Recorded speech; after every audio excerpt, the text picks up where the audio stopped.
All right, well, let's get started. Welcome, everybody. Thank you for joining us for one of our early virtual sessions as part of our Shine Connect 2023 conference. And one of the things that we really like to do with Shine Connect is give members of the Shine community an opportunity to tell their story. And we do this really because when you read people's story or you see people's story in the media, so often it's very black or white. You're either you come out of cancer and maybe you're really well, or you have a very bad prognosis and sadly you pass away. But it's a lot of the messy stuff in between that we don't get to hear. We don't get to hear about people's full experiences. And so one of the things we want to do with these Shine Spotlight sessions is really give people an opportunity just to tell their story and to tell the good stuff and the not so good stuff. So I'm really delighted that today we are joined by the lovely Lizzy. And Lizzy's going to be with us for about an hour. She's got some slides that she's going to share about her experience, and then we'll have some times for questions and answers if you've got any questions at the end. But Lizzy, I'm going to hand over to you. Welcome. Thanks so much for sharing your time with us. Is it all right? Hopefully everyone can hear me. Fingers crossed. I can hear you. Thumbs up, reactions. Does it work? Yeah, great. Yeah.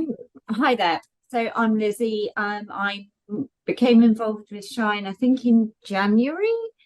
And I'm going to tell you a little bit about what happened. I am very open about things, and there's no reason not to be. So don't be surprised by little odd nuggets. I have done some slides, which I am going to try to open. You don't have to make notes. You don't have to do anything. Let me just share my screen. My work computer, so hopefully I'll share the right thing.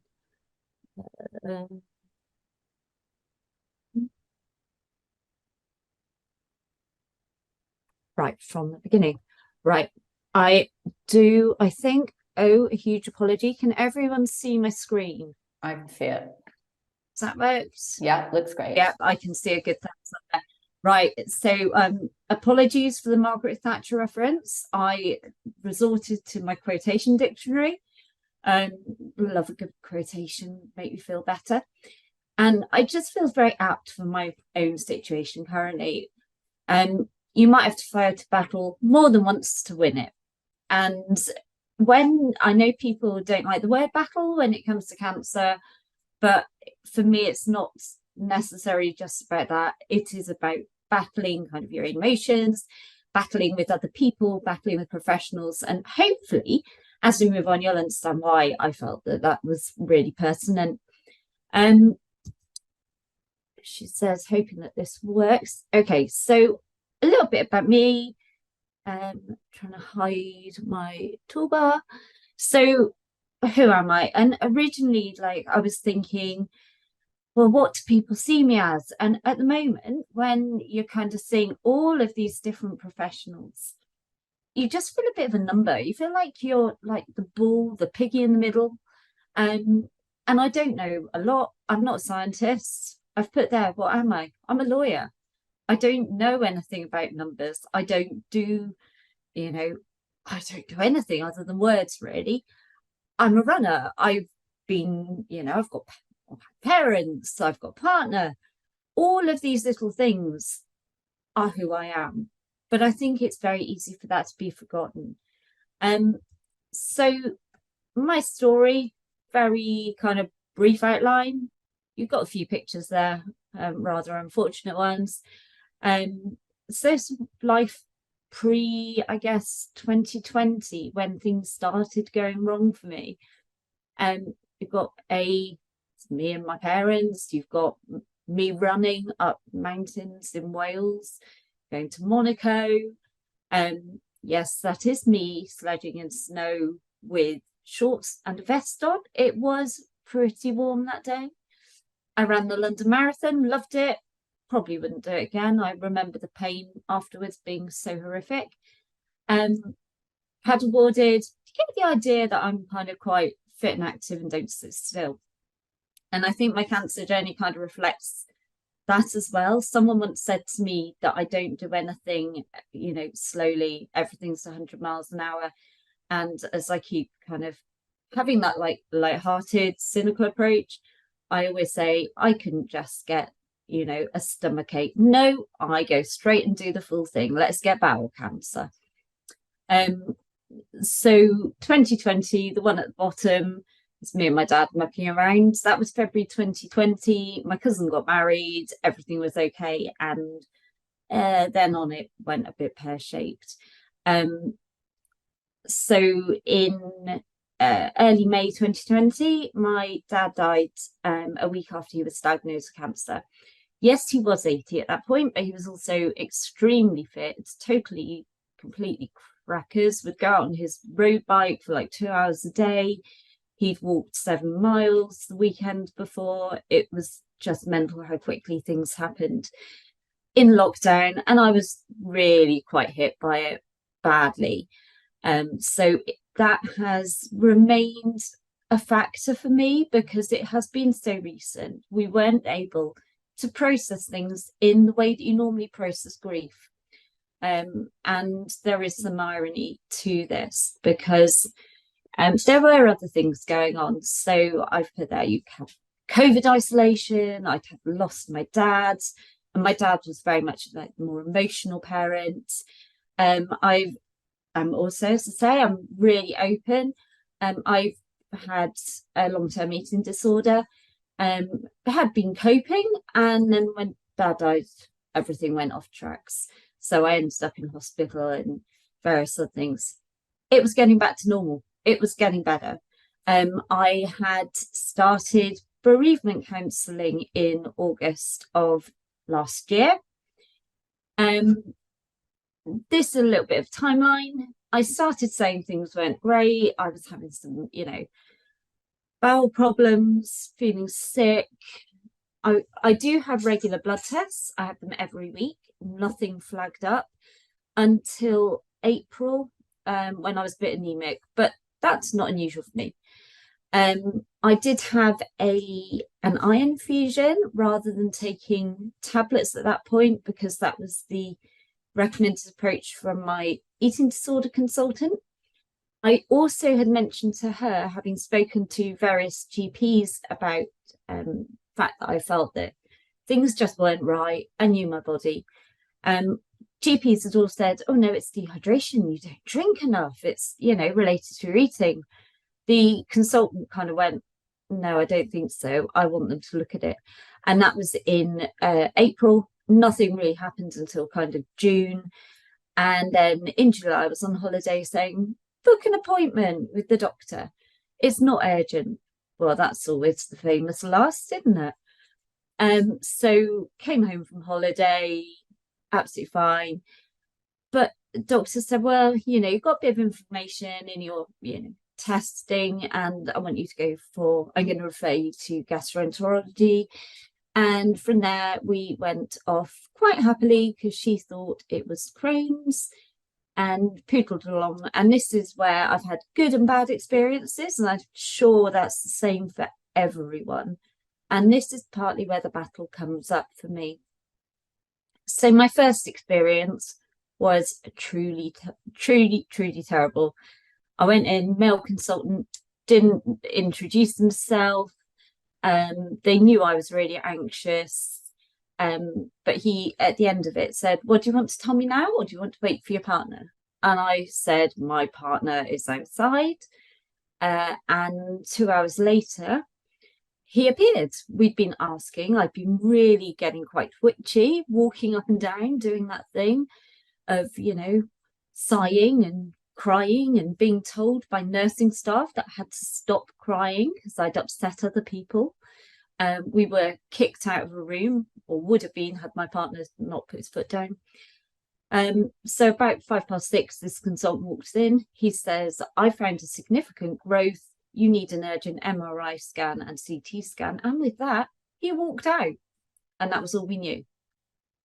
So that was a really bad experience. Had the scans, week later, met the consultant, the surgeon, and she was great. We found bowel cancer. We get told it's early, it'll be fine. But it was really like helpful approach. So I didn't realize, and usually they had a Macmillan psychologist there at the appointment. She is still involved.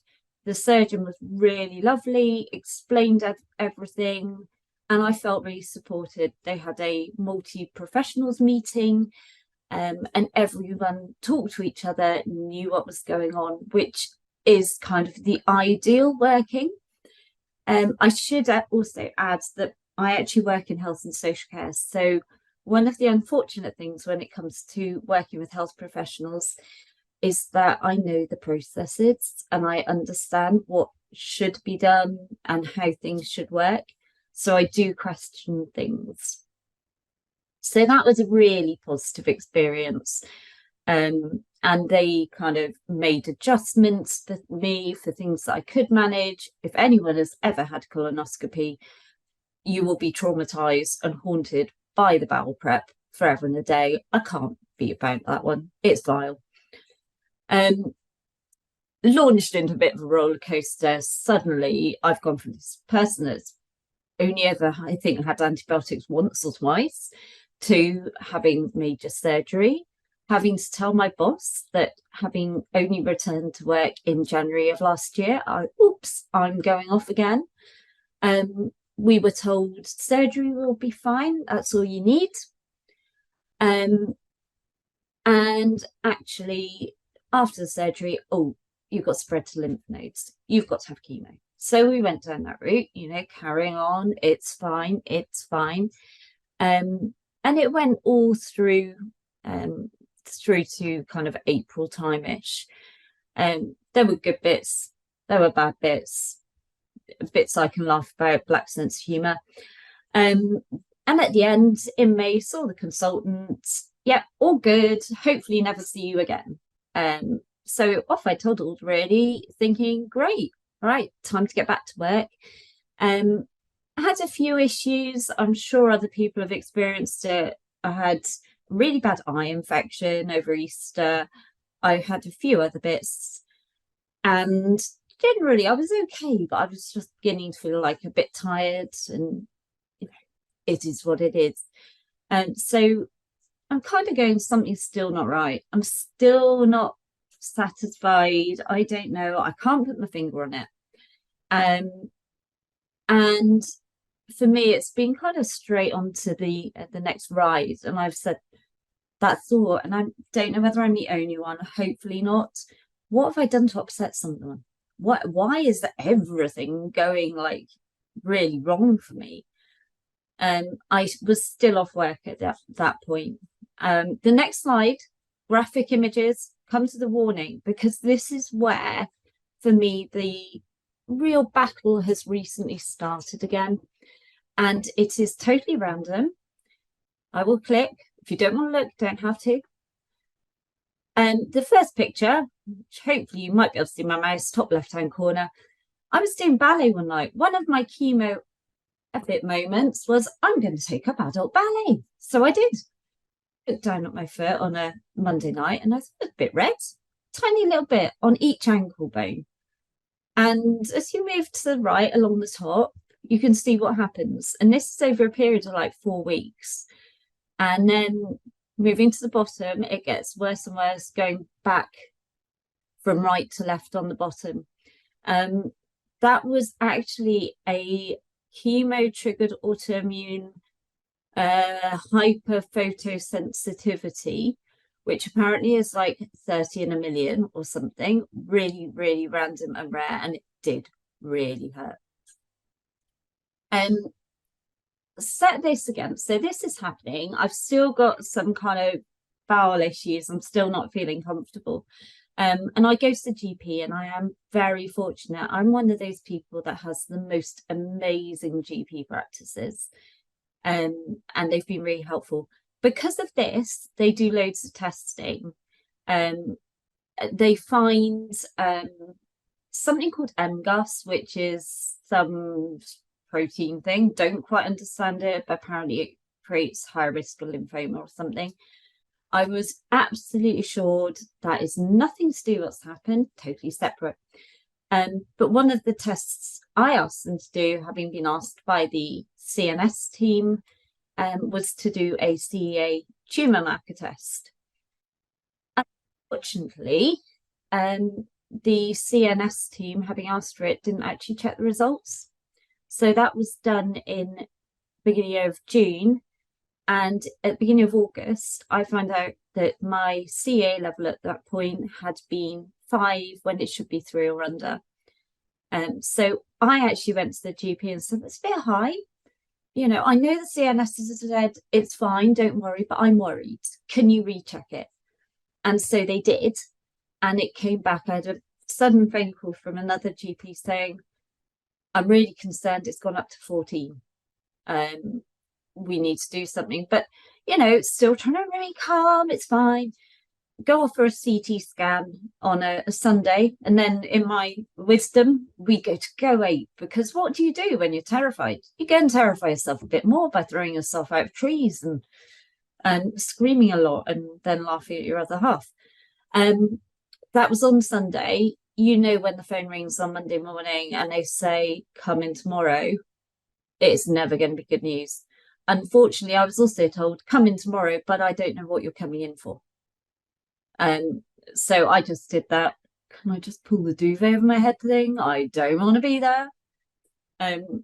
We trot off. And I've put here, advocate for yourself, because had I not kind of been pushing, had I not questioned, had I not asked those, like, well, what was the reading? Had I not done the research, nothing would have happened. What they actually found was that I had a spot on my liver, and what they think could be a spot on my lung, but not sure about that one. So the surgeon then sent me off for more tests, and they found a second spot on my liver. And where I am today is literally hoping that the hospital gives my other half a ring and that we get a date for surgery, because both spots have got to be removed. Wasn't expected, would not have been found had I not been the one saying there's something going on, there's something not right. And I feel really, really strongly about helping people advocate for themselves. And I know it's really difficult. You know, I am a professional advocate. It's my job. I do it day to day. But there is a lot about fake it to make it in this for me. And I think we've got to do things for ourselves. And I was kind of thinking, right, well, I've got to find my fight. I've got to find that bit that's strong enough inside me to really go for it. But also, I'm fighting my own fight, which is really unfortunate and really ironic, because I've got this fight ahead. I shouldn't have to fight for myself to actually then be able to do the next step. And just, I was thinking about what processes have I gone through? And it's, well, what do I want to achieve? I wanted that reassurance that everything was fine. Now, clearly I didn't get that everything's fine, but in a way, at least I know it's not, so we can deal with it. I was fairly confident. I might possibly have given the surgeon a bit of what for about, I am not a medic. Why didn't you check the results? You were meant to watch this. How do I trust you to you know, do surveillance in the future? So I was pretty confident in being cross and being angry. I was also very much of the, right, I want you to retest things. I know that you need to do this. Until you do that, I'm not going to be satisfied. But I also know that I can be fairly ballsy at times, but I'm also very, very anxious about everything, and I can set it against, you know, what's gone on. The irony of the original diagnosis was it came a week after I'd started bereavement counselling about my dad. So I had to go into the next session and say, I'm sorry, I can't deal with it. And I'm able to talk about it a bit better now, but I've still not been able to go back to that because I can't bring myself to talk about my dad's death at the same time as, you know, experiencing this myself. And my family are pretty much the same. My mum is very shut down about things, and I really want to be able to help her. You have that kind of battle in yourself about, I want to look after me, I want to look after my family and everyone I love. A couple of other bits that I was thinking, well, about what did I do? Well, I kind of know who I am, and I've had to put the hard hat bit on. I've had to a large degree, don't get sad, get mad became my mantra a couple of weeks ago. I can't like make myself get upset, but I can do something about it. I can use that kind of sadness, that frustration, that anger to actually make sure that it goes right this time. And that's where I am like today. I feel a bit stupid talking to myself occasionally, but it helps.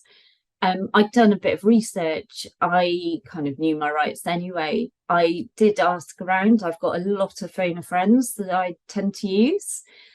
I had a plan, kind of right, okay, this is what needs to happen. And communicating, making notes to myself. And I try not to be rude to people generally. Sometimes it spills out. I do find that tears often make people very, very sympathetic, and it's immediately so yes, you can have an appointment now. So I do play the crying card occasionally. Sticking to the point, it's, I want this is going to happen. I think my favorite moment was on a Friday afternoon when they rang me, the hospital rang me and said we couldn't do an MDT today because we couldn't open the scans. This came about because I'm actually under 3 different hospital trusts. That's the setup in this area. And rather fortunately, I work quite closely with the trust's legal team within my own profession. And so I rang the head of legal at 5 o'clock on a Friday night and had a complete rant at her, very understanding rant. And she said it's not good enough. So I was able to like use those doors, and I appreciate I'm fortunate in that position. Not everyone has it, but what hopefully we do all have is someone there, whether it's someone, friend, family, next door neighbor even, Shine, someone is there to support you, and use those people. I say neighbours jokingly, but I actually did turn up the night before my last surgery, 9 o'clock, pouring rain, knocked on next door neighbour's door and said, would you mind witnessing a will? Because I suddenly realised I hadn't planned things like that. I didn't know this was going to happen. So I hastily drafted them, and they were lovely about it. They were willing to help. They were so supportive. Bit of Janice Joplin now. Don't compromise yourself. You're all you've got. So you are the best advocate for yourself. We all get told, you know your body the best. You know when things aren't quite right. So use that. Don't kind of gloss it over. Don't push it to one side. I think unless you actually say something, nothing changes. And that applies to everything, not just cancer. That can apply to, if your coffee at Costa isn't good enough, tell them. Otherwise, that person will never learn to make a better cappuccino. You can tell they love me in Starbucks and Costa, can't you? It's not good enough. Give me another one. I think becoming involved with Shine really kind of helped as well. I think having those similar views, similar kind of experiences, and seeing also how different trusts work. So, for example, with the psychologist, only 2 of the group that I met through Breakout actually had psychologists. And yet both of us had assumed that everyone was allocated someone to work with. And obviously that's not the case. But by knowing what other people have been able to benefit from, it's really helped me to be able to ask things as well. Greater acceptance, there's that communality of experience, and laughing at each other. That laughing at and with, I think it's probably fairer. And then final slide, but Maya Angelou, I learned a long time ago, the wisest thing I can do is be on my own side, be an advocate for myself and others like me. And if you're not doing it for yourself, then do it for other people. Because for me, okay, I may not get what I want. I may not get that particular bit of treatment. I may not get that nurse coming in actually telling me her name. But if I raise it, if I say it, if I ask for it, then hopefully the next person through the door won't have that same experience and will have kind of more passion, more patient-centered care. That I think is a really important one. You advocate for yourself, but actually by advocating for yourself, you're also advocating for the next person who's in your shoes and who has that misfortune. So that is me. It's in about 20 minutes. Bit of a rush, but Thank you so much, Lizzy. That's amazing. And I think we said 25 minutes and it's 24. So that's brilliant timekeeping. this is where you get the barrister out of me. I You know, love the judge shouting at me. Can I just get you to stop sharing your screen? Of And course, then, yep. Sorry. We can hopefully Stop share. There we that go. does. There we go. And then I think if I let's see if I know what I'm doing. If I pin myself, then have I lost you, Lizzy? Are you still there? Oh, you're still there. Okay, sorry, your screen went blank for a second. Excellent. So, I mean, thank you for that. And obviously, you know, I think with everyone who is a member of the Shine community, I always feel a little bit like, I'm so glad that we met, but I'm also really sorry that we had to meet under these circumstances in a way. But I think, you know, if people do have questions, feel free to pop your hand up or put it in the chat or any thoughts you want to share. But I think so much of what you touched on really reflects the experiences of so many people that I speak to in terms of just that feeling that, you know, you're on a roller coaster you don't want to be on. And there's so many things happening and you're the one who's got to coordinate them, who's got to keep an eye on everything that's happening, because if you miss something, it can be, you know, it's not just a small thing. You can miss, healthcare professionals can miss big things. And so that advocating for yourself piece, I think, is really important.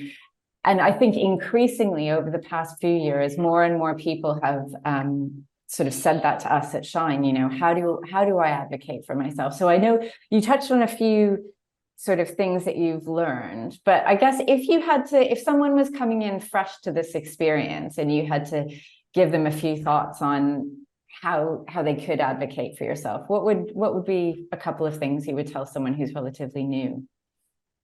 Get names, get email addresses, because if you put something in writing, it can't be ignored. And that would be my first one. And know what you want, be clear with people about what you want. The NHS can prepare care plans, and really good practice is to have a care plan. So ask for it, contribute to that care plan. Mine, for instance, is I've got a little sheet that comes with me everywhere when I get worried. Everyone knows about my little sheep and he is allowed wherever. It's about, for me, there's a thing about telling my partner information first rather than me, because I find it really difficult to hear things just in a very blunt way. I think also making it clear that there's got to be open and effective communication, not just with you, but between professionals, and reminding them of that. And it sounds a bit kind of counterintuitive, but my situation where I'm under the 3 different trusts, they all have different computer systems. Things are getting lost massively. And they may say, oh, yes, we do talk to one another, but any review you read, any paper report about functioning, they don't communicate. So actually say to them, have you spoken to Dr. X? Can you send this to my GP? And make sure they're in the loop, and just push them to actually do their job a little bit. I hate to say it, but that at least is a starting point, because if people don't talk to one another, including you, nothing will work. And I think it's important to focus on, this is about me. I am not that number. And that's why I put that first slide. They need to remember you're not just another patient, you are you. Yeah. And Yeah. and yes, to them it may be something, but it is really important. I once had a dietitian tell me, she said at 5 o'clock I switch my laptop off and I don't care what you do after 5. And that was probably the most damaging thing she could have said, because actually I want someone who's going to pick up and be there at those moments when, you know, things are difficult, or who I know, at least in my kind of emotional little world, at least I feel they're there for me. Yeah, and I think I mean, you're right. I know you and I spoke before this about different NHS bodies having different computer systems, and I think a lot of people don't know this, but systems don't speak to one another, and certainly primary and tertiary care often, so like the hospitals can't talk to GPs, they might have a different computer system. There are some apps that you can use, like I think Patients Knows Best is one, where you might, if the hospitals you go to are members of it, you might be able to download all of your results, which can be really handy as well, or even printing stuff off and taking them with you. Sometimes if you're worried whether a blood test or a scan result or something hasn't been read by people, I think that those are great tips, and it's definitely something that comes up for a lot of people, because it's the admin around these appointments that gets really exhausting. It's exhausting enough to be ill, and then when you it's basically like a second job to have to manage all of this stuff. It'd be really tough. You mentioned, oh, sorry, go ahead. I was going to say also the peer support thing. Ask if there is any kind of local peer support, because that's one thing I didn't have a clue that I could ask that. It's now being kind of mooted and talked about, but that would have really helped at the time. I had no idea whether I was coming or going. And I am, perhaps it really unusually, I am fortunate in that from my eating disorder team, that one of their peer support workers has actually been in exactly the same position, well, virtually the same position, and so she's able to offer support in both regards. And when I had the phone call from the MDT last time, a couple of weeks ago, I actually was with her, so we arranged the appointment to coincide with the time I got the phone call. And she just sat there and said, I know, I get it, I understand. And that little bit of support actually was great. That, you know, it wasn't my family, so they didn't have that emotional connection, but it was someone who still empathized. Yeah, and I think that can be a really useful to be, even if it's, I think, thinking about somebody who can support you, maybe come to appointments or go through things with you, who might not be a family member. I mean, sometimes your family can be great, your partner can be great, but they're also emotionally involved, and it can be helpful sometimes even thinking, you know, is there a work colleague that you're close to who can come with you to an appointment to ask these questions, because it can be really tough to do this stuff on your own, and also to keep it all in your head. So we had a session on Saturday at Shine Connect in person, which was looking at advocacy. And one of the kind of tips that a lot of people had was, don't go to appointments alone, take someone with you. But that person, you know, if your mother is super anxious, you know, she might want to be in the room, but maybe you leave her in the waiting room because she's come to the hospital with you, and you take someone else in there with you who has a bit of a clearer head, who's maybe less emotionally close to things, so that they can ask questions or even take notes for you, and you can talk afterwards about, well, what did you hear? This is my understanding of what was said, and they can reflect back to you whether it was you have the same understanding or something different. If it's something different, it might be something you want to go back to the healthcare professional for clarification about. But yeah, I think that's definitely, so some kind of peer support, whether that is a family member or a friend or someone from the Shine community that can help you, can be really valuable. Yeah. And you can, the other thing I've actually now asked for is, okay, I've got this appointment now, but could I have a telephone check-in in 48 hours? Because I know that I go away and I think afterwards, had time to process. And that's when I have my questions. Don't ask me if I have questions at the time, because I'm only just beginning. So I've heard what you've said, but I haven't taken it in. Yeah, definitely. One of the things that you touched on in your presentation, you just mentioned briefly, was the breakout program. And that is a Shine program. It's a 6-week online program for those of you that don't know about it. And I guess it would, I mean, I can say more about it, but it would be interesting to hear from you, I suppose, what made you interested in the program, and then also what you got out of it. Yeah, and I stumbled across it. I think it was a wonderful Facebook algorithm or something. And I Those actually, algorithms. Yeah.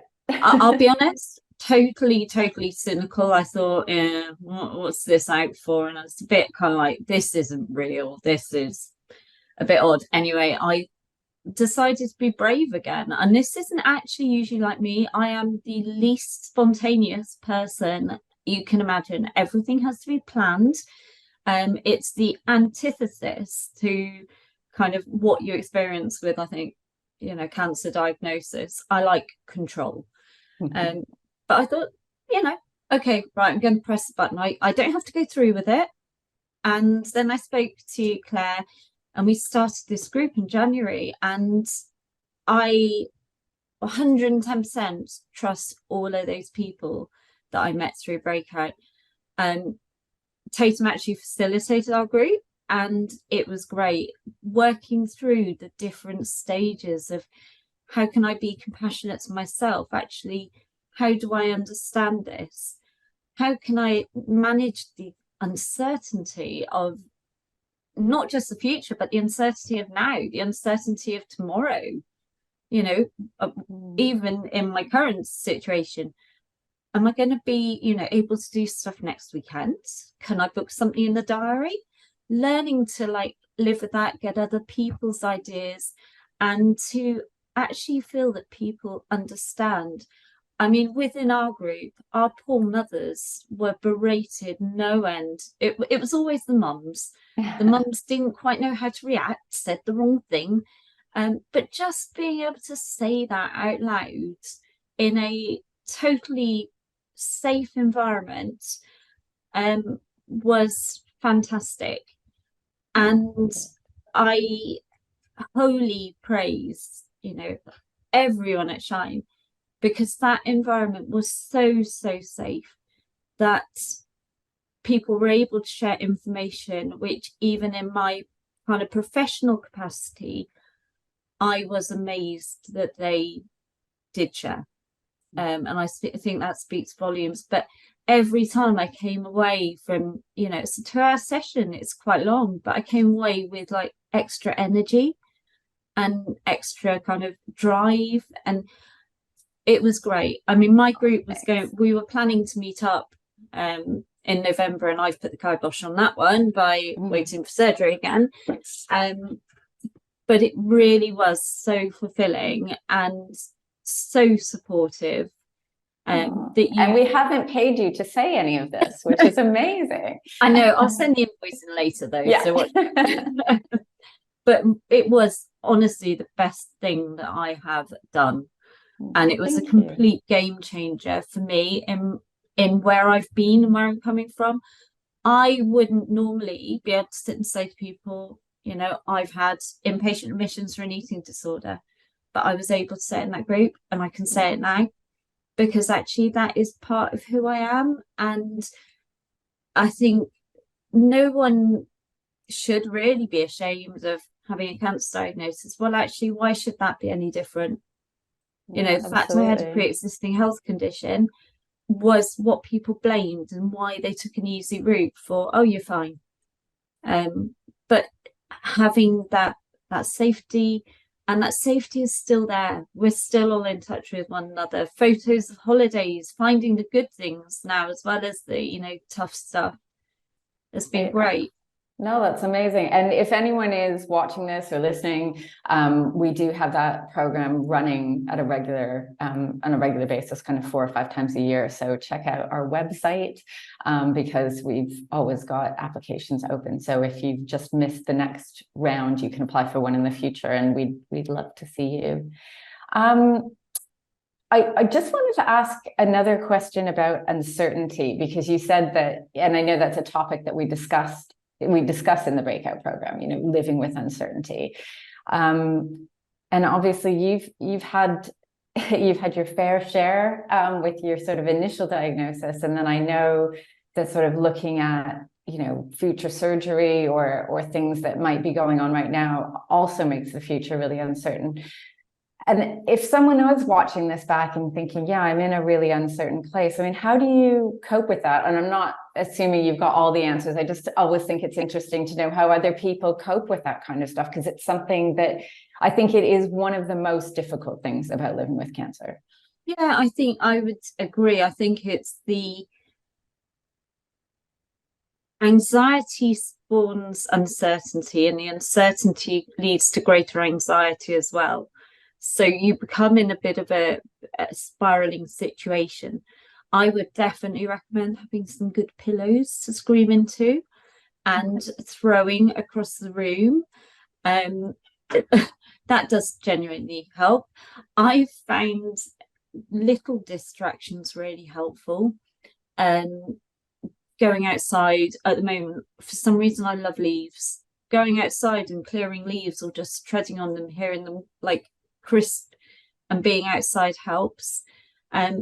Nothing can change the uncertainty, and I think sometimes just kind of saying it to other people, I hate not knowing, I hate not being able to plan, that of itself, that's kind of an acceptance that it's there. And I'm really fortunate that my friends do have a fairly good understanding of why I get frightened, why I don't like certainty. I mean, it's not just been for me, the uncertainty of the current, it was how quickly my life changed, and all our lives changed with COVID, with lockdown. But I had suddenly, COVID happened, lockdown, I'm working from home. That for me also meant I moved in with my partner, because I couldn't leave the house after that Monday night announcement on TV. And then suddenly the linchpin, my dad and my mum, that was no longer the same either. So I've really had to kind of move with it. And I would love to say at some point I would be desperate, right, we can definitely go on this holiday.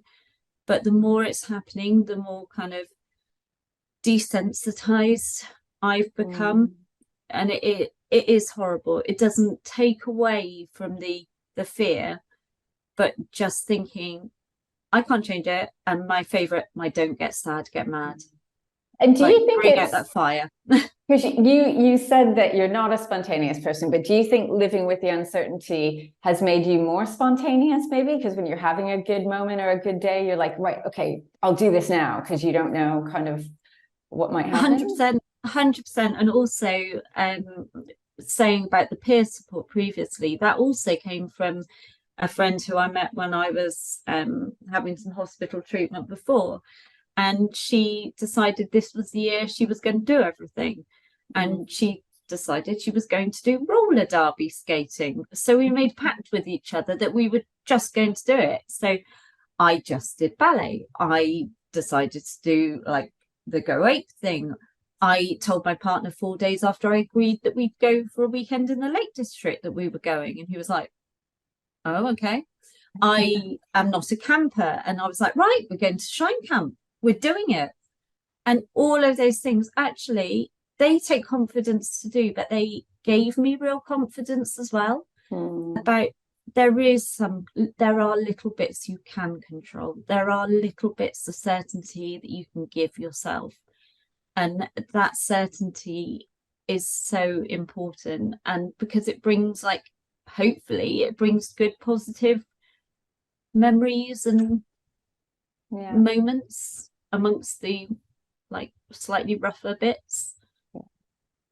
That's that's amazing. Actually, sorry, someone's just put in the chat that they've loved hearing about the little bits of certainty you can give yourself. And I think we're almost at time, and that's actually an amazing note to end on, because one of the themes of the conference this year is reasons to be hopeful. And obviously, you know, we can't change people's diagnoses, we can't change the treatment, we can't change what the future brings, but actually you can change, you know, what are you going to do today if you're okay and you're feeling well, that gives you joy or gives you energy or gives you hope. And it can be a small thing like going out and looking at the leaves as they're changing, or, you know, yeah, okay, we can't plan for 6 months from now, but maybe you can plan for 4 days from now if you think you're going to be feeling okay. And those are amazing things to hold on to. So it's definitely a minute by minute, hour by hour, day by day trip going through this, in my experience. You know, just deep breaths. If you need to take time out, be selfish, take time out, and bring it back to like the advocacy point. You know, more people that can talk out.